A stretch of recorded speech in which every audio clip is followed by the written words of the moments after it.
simple, obvious, but they need to be said. Yeah, but that's also him acknowledging that he knows there's a lot of people in this country who thought differently about him, saw him embrace this president, defend this president, and now he seems to be saying, I understand reality. Other Republicans need to as well. All right, our coverage will continue in 1 minute with a CBS News special assault on the U.S. Capitol. That's coming up. Tonight at 11, chaos at the Capitol. Congress is evacuated and protesters storm the building. We'll have complete team coverage on this developing story. Plus, what are states doing to speed up the vaccine rollout? News Channel 3 protects and alerts you at 11. The News Channel 3 IC stands for investigation.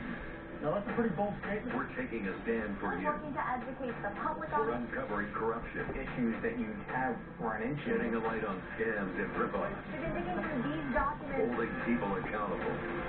The News Channel 3 IC reveals the truth to alert and protect you. In lifelike situations, in two suspects and... Trust the News Channel 3 IC. Always investigating. Track storms on Doppler radar using the Severe Weather Center 3 app.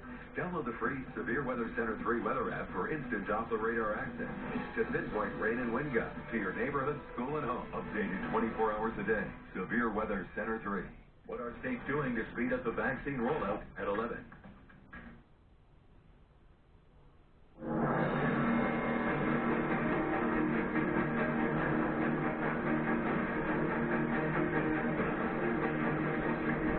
Good evening, I'm Nora O'Donnell with CBS News special report, assault on the U.S. Capitol.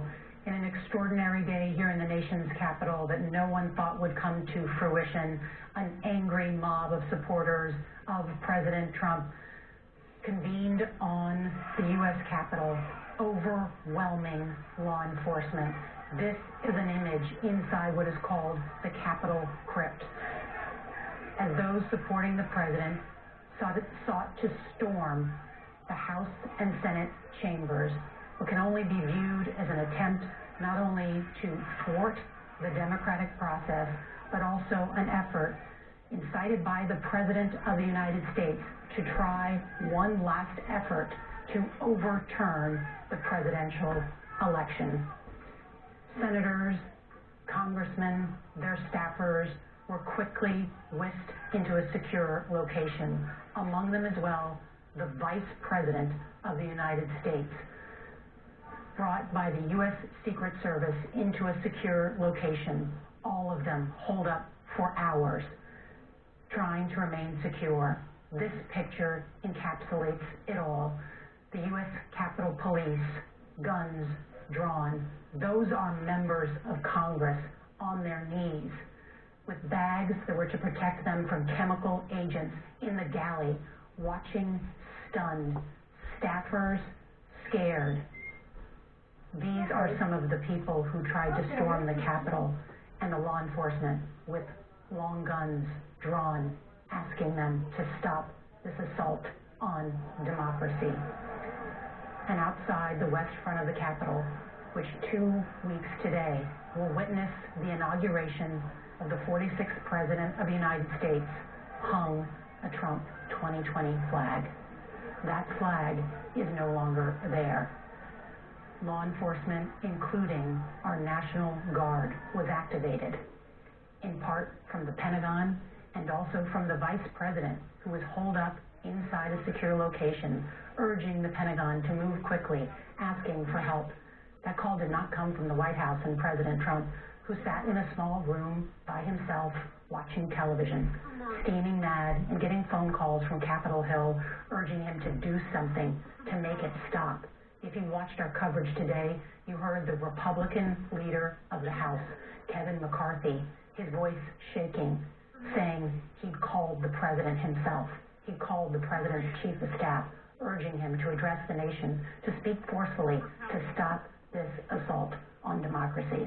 But even before we heard from the President of the United States, we heard from the President-elect, Joe Biden, who called this an assault on the Capitol and the citadel of democracy, an assault on public servants, and an assault on lawmakers who do the work and try to do the work of the American people every day. We have seen some shocking video of the moments after the mob first breached the Capitol.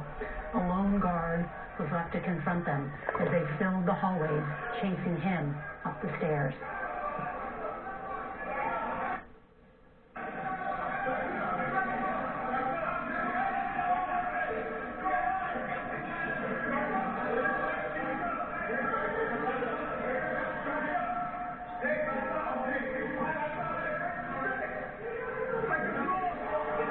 This scene in itself has prompted calls about whether this party that incited this violence is the party of law and order.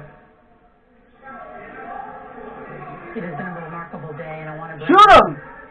CBS's Jeff Pegues, who is still on the streets of our nation's capital tonight, which is under a mandatory curfew, a state of emergency since 6 o'clock, as the mayor has called in 1,100 members of the National Guard to help secure the peace. Jeff. This has been an extraordinary day, and it started early this morning when President Trump's supporters, at his urging, descended on Washington, D.C. They came here before the sun came up, and we were walking with them along Constitution Avenue as they prepared to fill the ellipse. As I was describing it, I said that there were tens of thousands of people there potentially, but one of President Trump's followers corrected me. She said that you should call this a massive crowd, and it was a massive crowd that seemed to grow during the day and grew even larger as it got closer to President Trump's speech to the crowd. And when he arrived, he soaked up the adulation. He repeated some of the slogans, stop the steal, the slogans that suggested or said outright that the election was rigged. Slogans that his followers repeated to me over and over and over again without evidence. But also during the president's more than hour-long speech, he told his followers what to do next. We're going to walk down to the Capitol, and we're going to cheer on our brave senators and congressmen and women, and we're probably not going to be cheering so much for some of them, because you'll never take back our country with weakness. You have to show strength, and you have to be strong.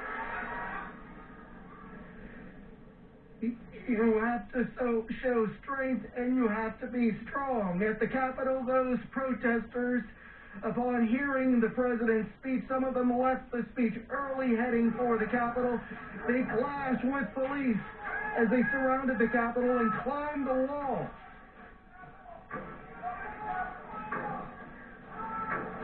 We need more men up at the Capitol. We need 80 men at a time to pass the tear gas. Hey, excuse me, will you see us?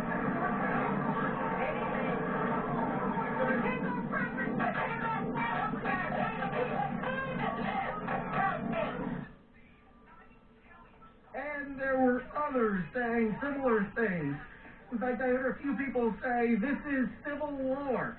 So they were intent on breaching the Capitol, and they did. And their actions today raised questions about whether law enforcement was truly prepared for what was going to happen today. Everybody knew in this city that this day was going to come. The president had been advertising it to his followers for at least a week, urging them to come to D.C. They did. They got permits. And so city officials and law enforcement knew that the crowds would be big. Perhaps they didn't know that they would be this big. And then at the Capitol, there are some who feel as if Capitol Hill police did not do enough to prepare for this event. In fact, we talked to a former Capitol Hill police officer who told CBS News that this structure, of course, should not have been breached. There should have been a larger perimeter of Capitol Hill police officers around the Capitol. In fact, they are 2,000 strong, but they didn't have those numbers here today. In fact, typically, there is a saying among Capitol Hill police officers that the dome is still standing at the end of the day. Well, it is standing behind me, but it took some hits today. Dora.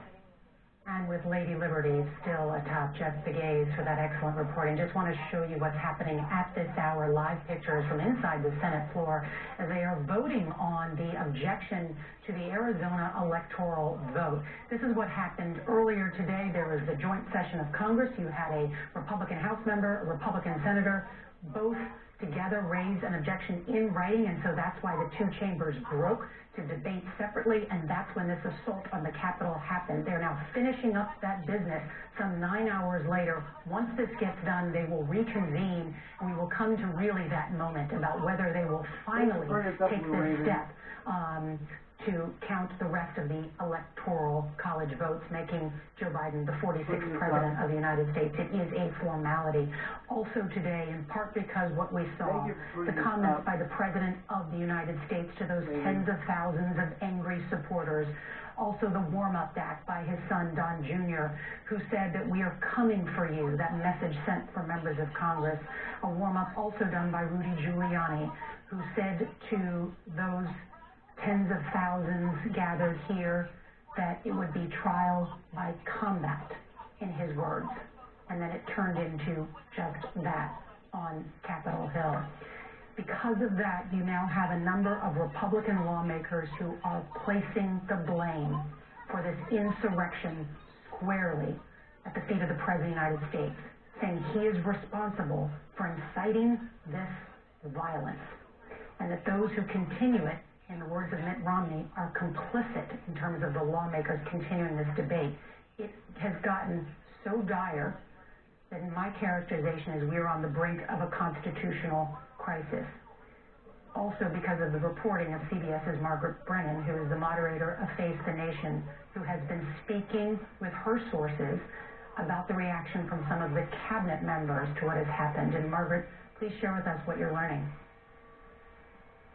Nora, the past 24 hours have had a profound effect on the thinking of some of the president's top advisors, and we know that they are in very early stages, but have begun discussing among themselves the potential of invoking the 25th Amendment, which would remove the president from office for the remainder of this term, and effectively put in place the vice president as commander-in-chief. Now, again, these are early whispers, as it has been described to me. It has not been formally presented, and I want to underscore here tonight, there are a lot of unconfirmed reports about potential resignations as well. So with every cabinet member or top advisor who potentially could depart, it is unclear where the head count is.